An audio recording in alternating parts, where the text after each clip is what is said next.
ustedes son como un pan crudo o como un pastel mal cocinado. Así les dice el Señor a los israelitas, al reino del norte, debido a su maldad, a su pecado. Mire, en Oseas 7:8 les dice lo siguiente: Efraín se ha mezclado con los demás pueblos.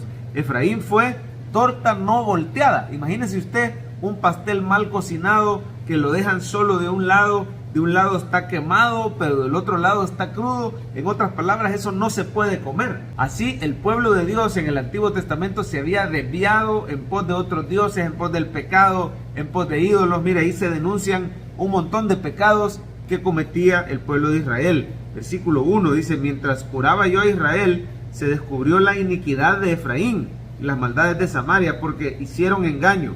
Entra el ladrón y el salteador despoja por fuera. O sea, hay mañosos adentro y hay mañosos afuera de la ciudad, estaba diciendo el Señor. Mire, la condición espiritual del hombre sin Cristo es de maldad total. La verdad es que sin Jesús el ser humano está dominado por el pecado, y vemos lo que se mira hoy en cualquier sociedad sin Cristo, en los lugares donde se le ha cerrado la puerta a Dios, donde no se ora en las escuelas, donde no se puede predicar en las calles ni en las cárceles. Mire, una sociedad tan moderna y tan avanzada y tan próspera aparentemente como los Estados Unidos, pero en un montón de partes, tristemente, en un montón de países, no solo en Estados Unidos, se le ha cerrado la puerta a Dios. Y comenzamos a ver lo mismo que le había pasado a Israel: se habían apartado de Dios. Lo grave del pecado es que el pecado nos hace insensibles a las consecuencias, nos hace insensibles a Dios. Los israelitas tenían al mismo Dios con ellos, pero ellos se habían hecho insensibles.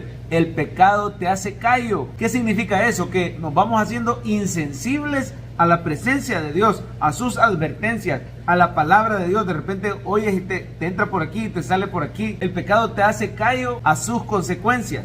Mira el versículo 2, dice el 7:2: y no consideran en su corazón que tengo en memoria toda su maldad. El Señor estaba con ellos, estaba viéndolos hacer toda esa maldad, pero ellos no consideran en su corazón. Se les había hecho un callo espiritual. Mire, el ser humano sin Cristo se le hace callo y se va hundiendo más y más en el pecado.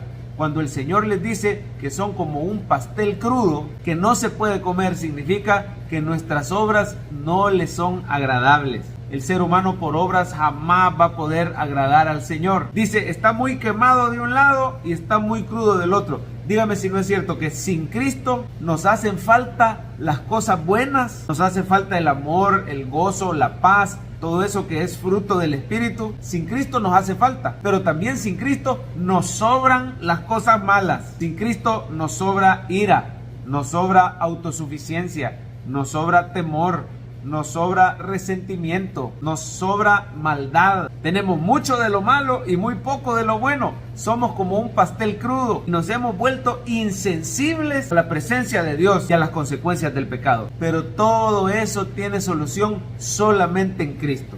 Oseas capítulo 7 es un capítulo que está en boca de Cristo. Él comienza hablando en el versículo 1, dice, mientras yo curaba a Israel. Es decir, el Señor tratando de restaurar al pueblo y el pueblo no quería. El Señor siempre fue bueno con su pueblo, aún desde el Antiguo Testamento. Mire por favor el versículo 15.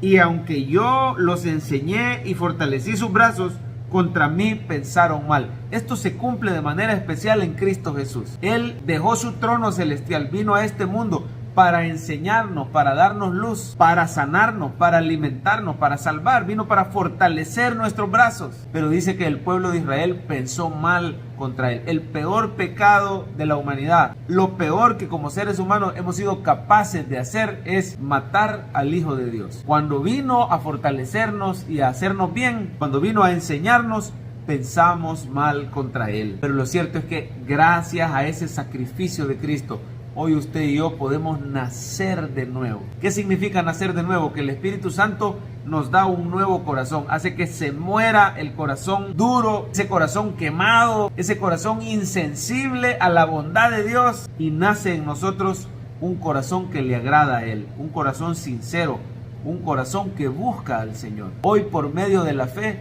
tú puedes creer en ese sacrificio de amor. Hoy Cristo te puede rescatar del engaño del pecado. Si tú has buscado solución en tu vida en cualquier otra persona que no sea Cristo, al final terminas decepcionado. Mire por favor el versículo 7:11. Oseas 7:11 dice que el pueblo de Dios iba a buscar en Egipto y en Asiria su ayuda en vez de buscarla en el Señor. Dice el 11, Efraín fue como paloma incauta, sin entendimiento, y amarán a Egipto. Acudirán a Asiria, en vez de acudir al Señor, van donde estas naciones que al final los iban a esclavizar. Mire el 14, dice, y no clamaron a mí con su corazón cuando gritaban sobre sus camas. Y dice al final que se rebelaron contra él. Usted y yo tenemos esperanza, pero solamente en Jesucristo. Si usted hoy ha escuchado la voz de Dios en su corazón diciéndole que el pecado lo ha hecho insensible, que le sobra mucho de lo malo y le falta mucho de lo bueno, y usted reconoce que no puede salvarse a sí mismo, quiero animarle a que no acuda donde ningún hombre, acuda al Señor Jesucristo. Él vino a este mundo para enseñarnos, para fortalecernos, pero sobre todo vino a morir por nosotros. Cristo dio su vida por ti, y hoy en su sacrificio de amor tienes perdón de pecados. En su sangre preciosa tienes salvación. No importa cuán lejos te sientas de Dios, en Cristo siempre hay esperanza. Pon tu confianza solamente en Él. Pídele que te rescate y te salve. Pídele que te dé un nuevo corazón y comparte este video con tus contactos.